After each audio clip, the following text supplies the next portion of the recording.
Hello guys, welcome back to my channel. It's me again, Tito Batang, isang still fixer dito sa New Zealand.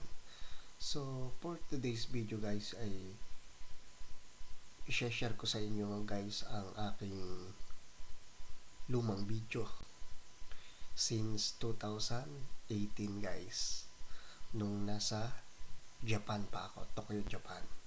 At itong video ito guys ay tungkol sa mga sahod ng per oras sa Japan sa iba't ibang probinsya ng Japan guys. So sana magustuhan nyo ang video ito at magka-idea kayo kung sakali mag-apply kayo ng Japan.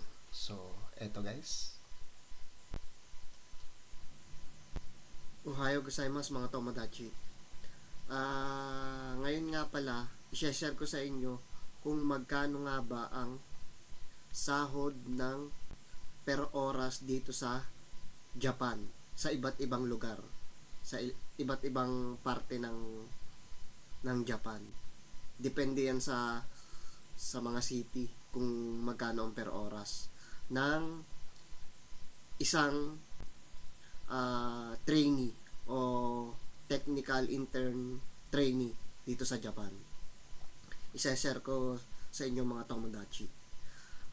Kaya ko siya nalaman nung nag-aral kami sa Chiba, ay isinare sa amin ng aming sensei o teacher ang mga per oras, kung magkano ang per oras mo. So ako ay Tokyo, isinulat ko ang ilan lang sa mga lugar kasi marami yun eh. Mabilisan lang na naturo ng aming sensei. Siguro 47 na lugar siya mga tomodachi. Ang nakuha ko ay ilan lang, 25 lang kasama ang Tokyo. Sa Tokyo ay ang per oras namin ay 985 yen sa Tokyo. Pero ipapakita ko sa inyo ngayon mga tomodachi ang 24 pa na per oras dito sa Japan. Ito yung libro na binigay ng agency namin at saka ng POEA. Samahan siya ng OTIT kung tawagin, Organization for Technical Intern Training. Wait nyo lang mga tomodachi. So yan na nga mga tomodachi ang sahod ng per oras dito sa Japan. Ang Hokkaido ay yan, 835 yen. Ang Aomori naman ay 762 yen. Ang Iwate naman ay 762 yen. Miyagi 798. Yamagata 763. Ang Fukushima naman ay 772 yen.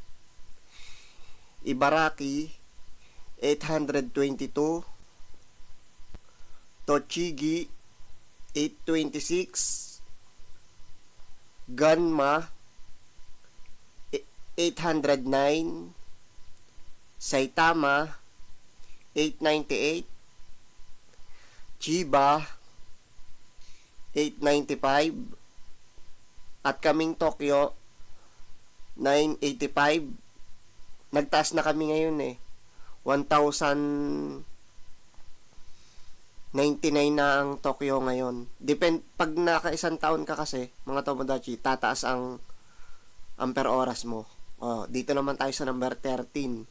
Kanagawa 983. Niigata 803. Toyama 821.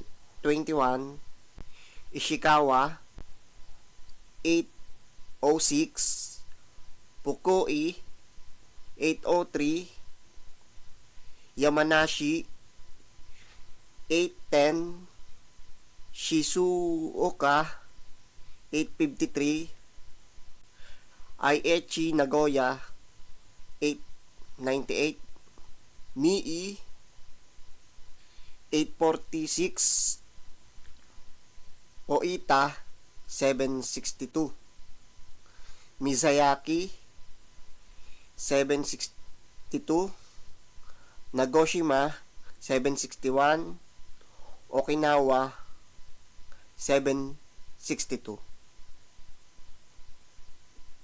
Yan mga Tomodachi ang sahod ng per oras ng train dito sa Japan.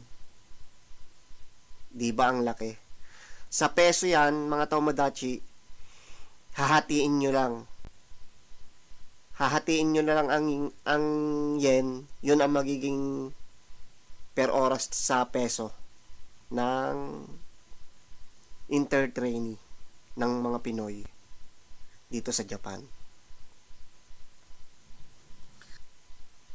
So, yan guys, napanood ninyo ang sahod ng technical intern trainee sa Japan ng per oras guys.